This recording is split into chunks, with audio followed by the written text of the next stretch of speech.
આમ તો ભારતીય જનતા પાર્ટીના ધારાસભ્યો અને કાર્યકર્તાઓ એવું કહેતા હોય છે કે આ ગુજરાત વિકાસવંતું ગુજરાત છે। ગુજરાતના દરેક શહેરોની અંદર લોકોને સુવિધાઓ મળે છે, પરંતુ આ જ ધારાસભ્યો અને કાર્યકર્તાઓએ એક આંટો મારવાની જરૂર છે રાજકોટમાં। રાજકોટ જે એક વિકસિત શહેર કહેવામાં આવે છે અને આ જ શહેરની અંદર હજી પણ લોકો રોડ રસ્તા માટે આંદોલન કરી રહ્યા છે। વિગતે ચર્ચા કરીએ સમગ્ર વિષયની। નમસ્કાર, હું હંસિની અને તમે જોઈ રહ્યા છો નિર્ભય ન્યૂઝ। એક બાજુ ક્યાંક ને ક્યાંક નેતાઓ દ્વારા એવું કહેવામાં આવી રહ્યું છે કે દરેક નાગરિકોને સુવિધાઓ મળી રહી છે, પરંતુ આ નેતાઓ જે અત્યારે હાલ રાજકોટની અંદર લોકો રોડ રસ્તા ન હોવાને કારણે હાલત ભોગવી રહ્યા છે એના ઉપર પણ નજર કરવી જોઈએ। લોકોને એવું માનવું છે કે જ્યારે ભારતીય જનતા પાર્ટીના નેતાઓ અને જે લોકો છે એ લોકોને વોટ જોઈતા હોય છે ત્યારે મોટા મોટા વાયદાઓ કરવામાં આવે છે અને પછી તું કોણ અને હું કોણ એવી વાત કરવામાં આવે છે। છેલ્લા 5 વર્ષથી આ લોકો રોડ રસ્તા માટે તરસે છે, તો પછી ત્યાંના ધારાસભ્ય, ત્યાંના નેતાઓ, ત્યાંના કાર્યકર્તાઓ, કોર્પોરેટરો શું કામ કરે છે એ પણ એક સવાલ ઉભો થઈ રહ્યો છે। ખાસ કરીને તે લોકો દ્વારા જે વિરોધ પ્રદર્શન કરવામાં આવ્યું હતું એના ઉપર નજર કરીએ અને આ વિષયને લઈને જે ત્યાંના નાગરિક છે એમના દ્વારા પણ શું કહેવામાં આવ્યું છે તે પણ સાંભળીએ। તમારું નામ જણાવો। કેતનભાઈ તાળા, રાજકોટ વોર્ડ નંબર 11 ના પ્રમુખ।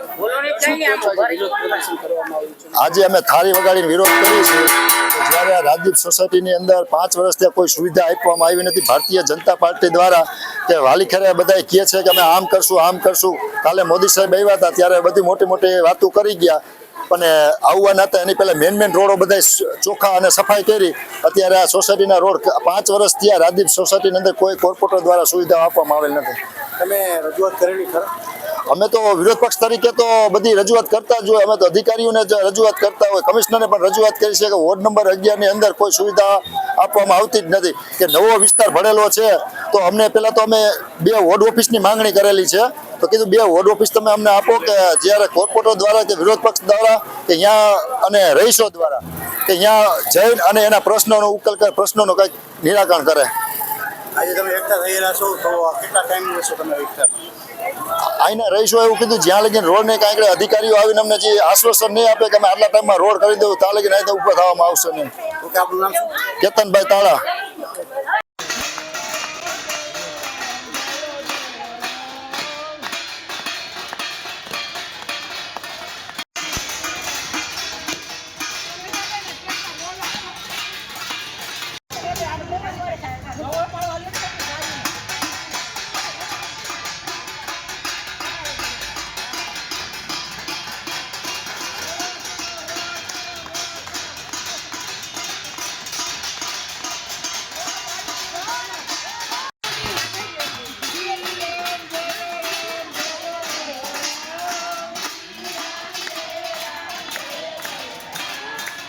જે રીતે અહીંયા સીધા જ પ્રહાર છે તે સરકાર ઉપર કરવામાં આવે છે અને કહેવામાં આવ્યું છે કે છેલ્લા 5 વર્ષથી અહીં કોઈ જ રીતે રોડ રસ્તા બનાવવામાં આવ્યા નથી। ઘણી બધી વખત રજૂઆતો કરી છે, ઘણા બધા અધિકારીઓને પણ વાત કરી છે, પરંતુ દરેક લોકો આ રોડ રસ્તાના બાબતે આખાડા કાન કરી રહ્યા છે। એટલે જે નેતાઓ એવી ફાકા ફોજદારી કરતા હોય છે કે ગુજરાત વિકાસવંતું ગુજરાત છે, ગુજરાતના દરેક વિકસિત શહેરની અંદર રોડ રસ્તા છે, લોકોને સુવિધાઓ મળી રહી છે, એ લોકોએ જરાક આ લોકોને પણ સાંભળવા જોઈએ, કારણ કે 5 વર્ષથી રોડ રસ્તાની રાહ જોઈને આ લોકો બેઠા છે।